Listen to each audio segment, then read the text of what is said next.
दोस्तों, आज की इस वीडियो में हम आपको चंगेज खान के बारे में 5 ऐसे हकाइक बताएंगे कि जिनको जानकर आप यकीनन हैरान रह जाएंगे। नंबर 5, चंगेज खान ने ख्वारिज़म शाह को शिकस्त देने के बाद शाह के बहादुर बेटे सुल्तान जलालुद्दीन ख्वारिज़मी को कत्ल करने की कई बार कोशिश की, लेकिन चंगेज खान हर बार नाकाम रहा। एक बार जलालुद्दीन ने चंगेज खान के एक लश्कर को इबरतनाक शिकस्त दी, जिसके बदले में चंगेज खान ने खुद हमले का इरादा किया, लेकिन रास्ते में एक बामियान नामी शहर ने मंगोलों का रास्ता रोका और वहां पर उस शहर और मंगोलों के दरमियान एक बड़ी जंग हुई। इस जंग के दौरान चंगेज खान का एक नौजवान पोता एक तीर लगने से मारा गया। इसके बाद चंगेज खान ने खुद इस शहर पर हमला किया और शहर फतह हो गया। चंगेज खान ने इस शहर से अपने पोते की मौत का बदला इस तरह लिया कि इसने पहले इस शहर के तमाम लोगों को कत्ल करवा दिया और चंगेज खान का गुस्सा फिर भी ठंडा ना हुआ और उसने इस शहर के तमाम जानदारों को भी ज़िबा करवा दिया।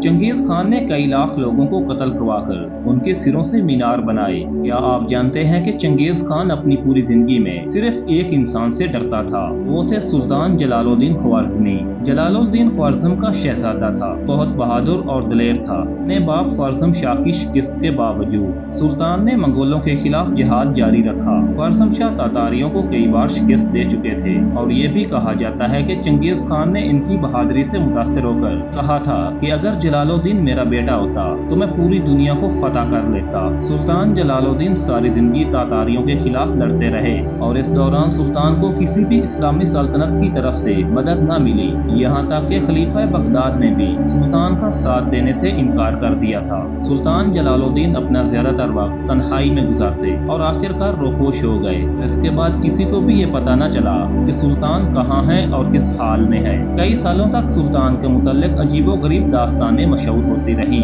कभी उनके बारे में ये कहा जाता कि उनको फलां बस्ती में एक दरवेश के लिबास में देखा गया है, कभी ये कहा जाता कि वो किसी जंगल में गोशा नशीनी इख्तियार कर चुके हैं और कभी ये कहा जाता कि वो दुनिया की नजरों से छुपकर तातारियों से आखिरी जंग लड़ने के लिए कहीं जंगजुओं को तैयार कर रहे हैं। चंगेज खान ने जलालुद्दीन को तलाश करने की बहुत कोशिश की। सैकड़ों आदमियों को चंगेज खान ने जलालुद्दीन समझकर उनको कत्ल करवा दिया और जलालुद्दीन को तलाश करने के लिए चंगेज खान ने बड़े बड़े इनामात का ऐलान भी किया, लेकिन जलालुद्दीन ख्वारिज़मी का कुछ पता न चल सका। नंबर 3, चंगेज खान के 4 बेटे थे, चुगताई खान, जोजी खान, ओगदाई खान और तोली खान। लेकिन क्या आप जानते हैं कि इन चारों में से जोजी खान इनका अपना बेटा नहीं था, क्योंकि इसकी बीवी को इसके दुश्मन कबाइल उठाकर ले गए थे, जिसे उन्होंने तकरीबन 8 माह अपनी कैद में रखा। इस दौरान चंगेज खान की बीवी उम्मीद से थी, तो जब इसे चंगेज खान ने आजाद करवाया तो उस वक्त जोजी की पैदाइश हुई। चंगेज खान अपने इस बेटे जोजी से बहुत प्यार करता था और बूढ़े चंगेज खान को जब यूरोप की चरागाहों से अपने इस बेटे की मौत की खबर मिली, इसके कुछ ही दिनों बाद चंगेज खान की भी मौत हो गई। नंबर 2, कहा जाता है कि चंगेज खान ने एक नसीहत की थी कि उसकी कब्र ऐसी जगह पर बनाई जाए जिसके बारे में किसी इंसान को इल्म न हो। लेकिन दूसरी तरफ एक अंग्रेज हिस्टोरियन अपनी किताब चंगेज खान में लिखता है, जिसको चंगेज खान ने अपनी कब्र के लिए मुंतखब किया था। चंगेज खान को उस जंगल में दफनाया गया जिसका उसने अपनी कब्र के लिए इंतखाब किया था। चंगेज खान की कब्र एक बड़े दरख्त के नीचे खोदी गई। मंगोलों की रवायत के मुताबिक उनके एक कबीले की फौजी खिदमात को माफ कर दिया गया और उनकी सिर्फ ये ड्यूटी लगाई गई कि वो इस मकाम की निगरानी करें जहां चंगेज खान दफन किया गया था। 1201 ईस्वी में चंगेज खान ने ताइजूद कबीले पर हमला किया और एक खूनरेज मुआरका हुआ। जंग में एक तीर आकर चंगेज खान के घोड़े को लगा और चंगेज खान इस जंग में काफी जख्मी हो चुका था। जंग के खत्म हो जाने के बाद चंगेज खान ने तमाम कैदियों को जमा किया। उसने उनसे पूछा कि उसके घोड़े को तीर मारने वाला कौन था।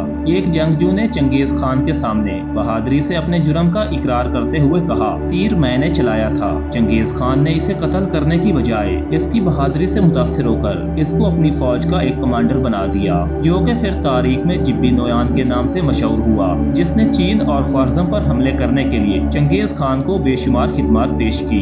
Thanks for watching and keep subscribing.